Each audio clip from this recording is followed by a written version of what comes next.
Welcome, welcome. My name is Frederick Hawkins, and I'm the African American Community Liaison for Montgomery County, and this is Black Coffee.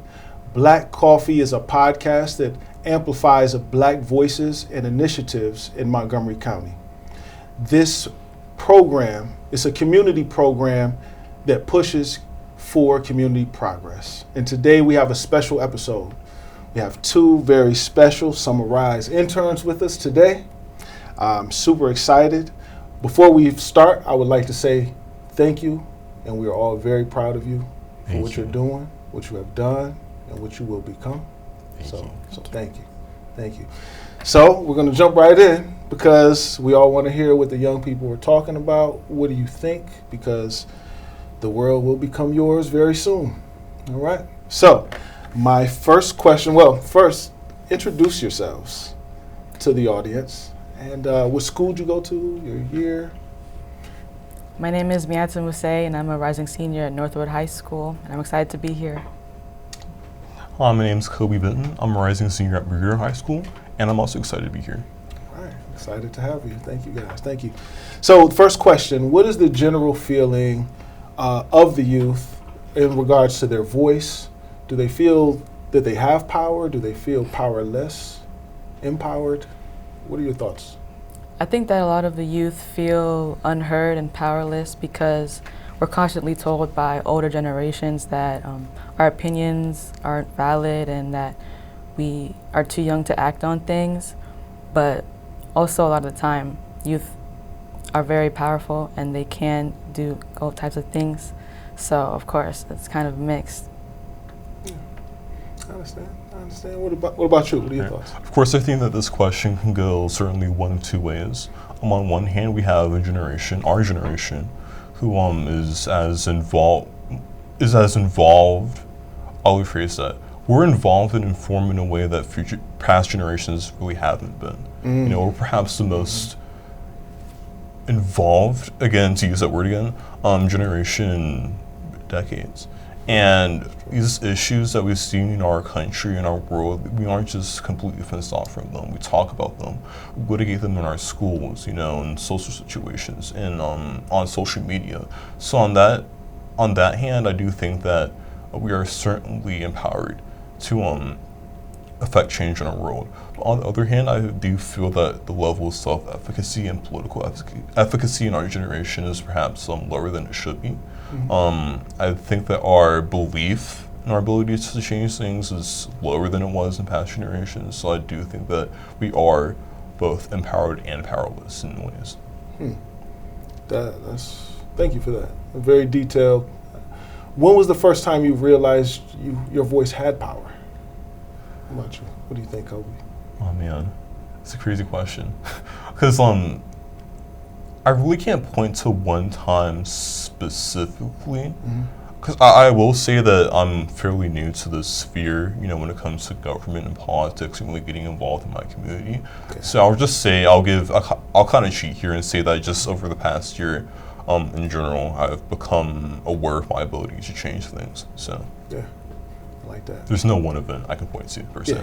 Don't worry, and there'll be more. Right, yeah, absolutely. Yeah. What about you? When was the first time you realized your voice had power? My earliest memory would be in elementary school as a patrol. Like, as a patrol, you're kind of put into a position of authority over younger kids in elementary school. So I kind of saw, like, I was telling these kids what to do and leading them, and that made me feel empowered, and I feel like my voice was powerful. Yeah. Thank you. Thank you for sharing that. Do you feel that adults use their voice in the same way? Yes, I think that. You think so? Yes. Yeah, I think so too. Is there, do you have any examples of adults that use their voice in a way, show their power in a way that inspires you or you connect to? Is there an adult that inspires you in that way, the way they use their voice? I would say a current example I would give is Iran Mamdani. Oh yeah. His ability to reach out to the public and outreach to the community and get involved in the community is really inspiring. You know, I see videos online. He's just talking to people on the street and doing this and that and getting involved, and that's really inspiring. Yeah. especially someone so high up, right? How often do you see the mayor, Yeah. on the train station?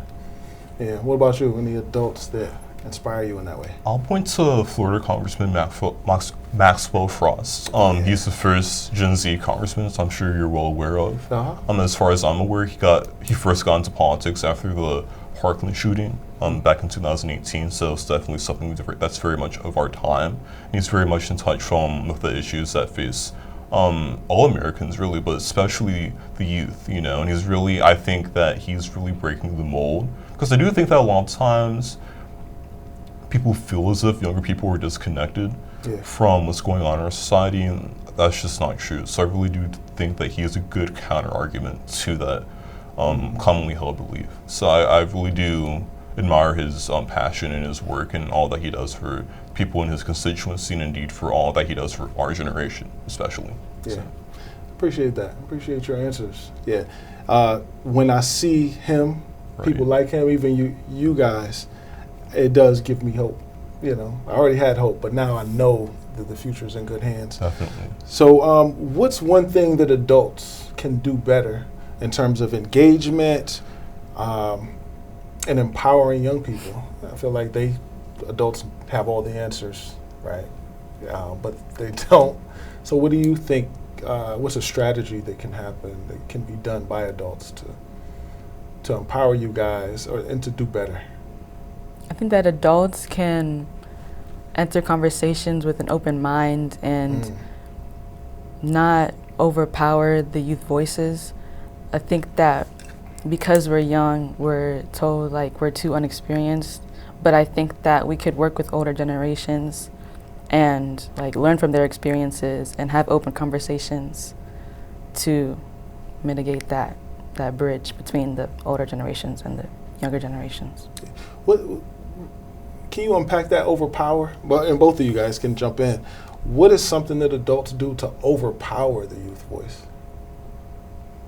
I think that older generations, they're more politically involved, and like we're kind of told that we don't know a lot about this and that, like the government and how everything works. But I think that if the older generations just can educate us, and we can work together to empower youth voices, that would be a good solution. Okay, I like that. What about you? What do you think? Not to get too political here and not to name any names, but I do think that people from the silent generation, baby boomers even at this point, they really hold on to power, in a way that previous generations, you would see it, certainly. And again, I'm not going to name any names, but especially in the Senate, in the 90s, 2000s, you had plenty of octogenarians, nonagenarians, one centenarian. And even now, we see a lot of politicians and a lot of people who are leaders in their communities kind of just refuse to hand over the mantle, if you will, to the next generation. So I really do think that one thing that would really go far in ensuring that the future generations are able to be heard is just like, I don't want to say just retire per se, but I don't want to say that. But I'm just saying, you just have to be willing to cede power, if you will, and to just let the future come in. And another thing that I really want to say that our leaders, especially older leaders in our community, should do is just listen to us. We just want to be heard at the end of the day. So if we come to town halls, if we come to debates, if we come to city council meetings, county council meetings, school board meetings, if we have something to say, the least you could do is just hear us out, because we bring with us experiences that are different from yours. Experiences that are perhaps more relevant today than perhaps your upbringing was, and things that ultimately will shape the way, shape our future, our vision. So ultimately, if you're just willing to hear us out, that will go a very, very long way in ensuring that we're able to be heard. Yeah, definitely. I like that. it takes a lot of courage to have the initial conversation, invite people into the space to have conversation. So sometimes, as an adult, I can't speak for all, but many times they may be concerned that they can't control the narrative or the direction of the conversation because the insight that you bring may be more than what they're used to. It's different than what they're used to, and they may not have the ability to contribute or to understand where you come from. So give us some grace too, I mean, I'm not that old, but talking about all the older folks. Just kidding. So do you, is there ever a time where you feel unsafe sharing your voice? And what has that looked like, if so?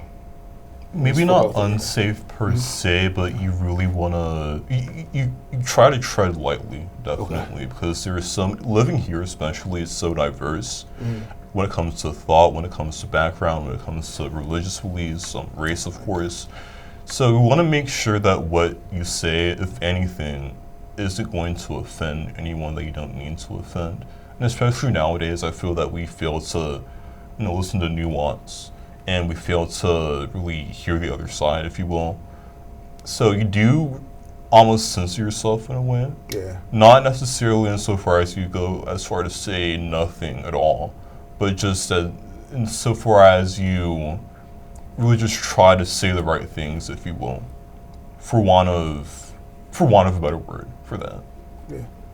Nice. What about you, Miana? What do you think? I agree. Like, when you're put in certain environments, you're kind of scared to speak out. Like, you'll see a symbol or like a flag, and it's like, these people, they believe that they think a certain way, and you don't want to kind of, rile them up, and you're trying to kind of appease them. So I think that it's hard to really fully express yourself in certain environments because tense. Yeah, it can get tense. There are a lot of touchy topics, especially in the school building, and especially in the school building in relation to what's happening in the world and in your community. So there's one quick question I'd like to ask you guys. Do you see issues around race in your school? How does it show up? And what's the strategy, if you could each name two really quickly, to address those issues, if you see any? I mean, I don't see any issues, any egregious issues in my school, at least. I have seen, transgressions, as you will, and sometimes in my school, but definitely in others, that kind of point to the fact that we're still trying to make progress on the issue of race, certainly. But as for solutions, I would say personally, just don't be racist. I don't know how else to put it. And there's probably a more profound way to say that, but ultimately it just comes down to making sure that you're not discriminating against other people, that you're just not offending to offend, that you're just not doing things to get attention that are racist. Ultimately it just comes down to that and just being a better person. Yeah. And I'm not calling anyone out again, but just don't be racist ultimately. Yeah. I love it. I have a feeling in the future you're going to be calling people out because you said that a couple times. What about you as we close out? What are have you seen issues? And if so, what are things we could do better to address that? I have seen issues. People say a lot of racially insensitive phrases and words, and I think how we can address those issues, we can encourage people to speak out, because I know personally, honestly, when I hear certain things, I don't have the courage to speak out against it, but I want to build that up and be a catalyst for anti-racism and advocate for people. So I think that we should make an environment at school where we're all comfortable to speak out against bias and prejudice. I love that. Thank you, guys. Thank you so much. As you both know, there's probably about another 12 questions to go. I look forward to bringing you guys back to continue this conversation because I feel like we were just getting started. All right? But thank you for your time. Looking forward to working with you throughout the summer and seeing you again. Thank you. Thank you. All right. Thank you.